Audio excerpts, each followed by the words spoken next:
I'm Joanna. Emmanuel. Aurelia. Angelina. Lorenzo. Today I'm going to talk about something that probably affects every single person in this room, including me, screen time.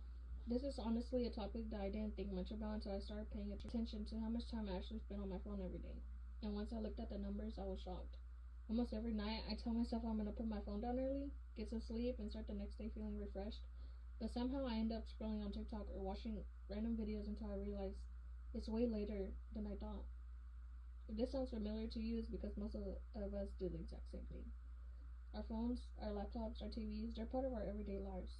But sometimes they take more of our time than we realize. So today my goal is to inform you about the importance of limiting screen time. What excessive screen time actually looks like, why it matters for our health and our daily lives, and some simple ways that we can start cutting back. Before I get into details, I want to start with this visual that helps show the reality of how we spend our time. This pie chart shows the average daily screen time for young adults, and honestly, when you break it down like this, it's kind of eye-opening. You can see that the largest section, almost half of the entire chart, is social media. That's around 3 hours a day just scrolling through TikTok, Instagram, Snapchat, or YouTube. The next large chunk is streaming, which takes up another big portion of our time. Then there's gaming, messaging, and finally a small slice at the bottom of schoolwork, which is funny because that's the part we pretend to spend the most time on. Seeing our screen time in a chart makes it easier to understand how quickly all of these little habits add up. No one sits down thinking, let me waste 3 hours on my phone today. But somehow it happens. The visual really highlights the problem. Most of our screen time isn't intentional. It just slips away without us noticing. Now that we've seen what excessive screen time looks like, let's talk about why it matters. Because it's not just amount of time, but how that time affects us. One of the biggest effects is our sleep. When we spend a lot of time on our screens at night, especially on our phones, the blue light keeps our brain alert. It signals to our brain that it's still daytime, which makes it harder to fall asleep and harder to stay asleep. Some studies even show that using our phone before bed can delay the release of melatonin, which is a hormone that helps you relax. So even if you're exhausted, your body won't respond the way it's supposed to. And honestly, that's why many of us wake up tired after 8 hours in bed, because the sleep we're getting isn't good sleep. Excessive screen time also affects our mental health. Social media constantly exposes us to unrealistic images, highlight reels, and people we end up comparing ourselves to without meaning to. It creates pressure, it creates anxiety, and sometimes it makes us feel we're not doing enough or achieving enough. Constant notifications and the need to always stay caught up also makes it harder for our minds to relax. There are physical effects too.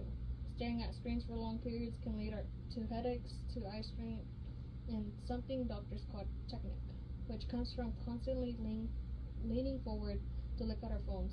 Over time, this posture can lead to pain in the neck, shoulders, and back. And because we often sit in the same position while using screens, we tend to be less active, which affects our overall health. And finally, too much screen time affects our productivity.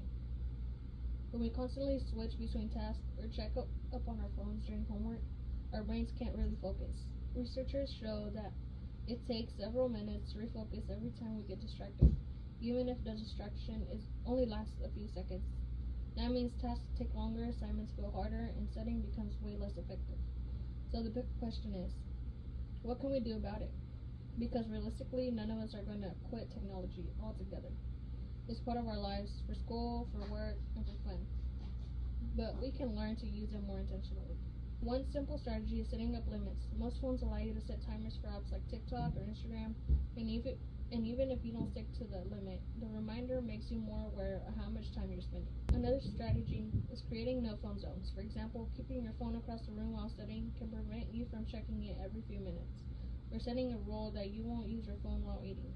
Another helpful tool is scheduling some screen-free time before bed. Even 20 or 30 minutes of unplugging can help your brain relax and improve your sleep.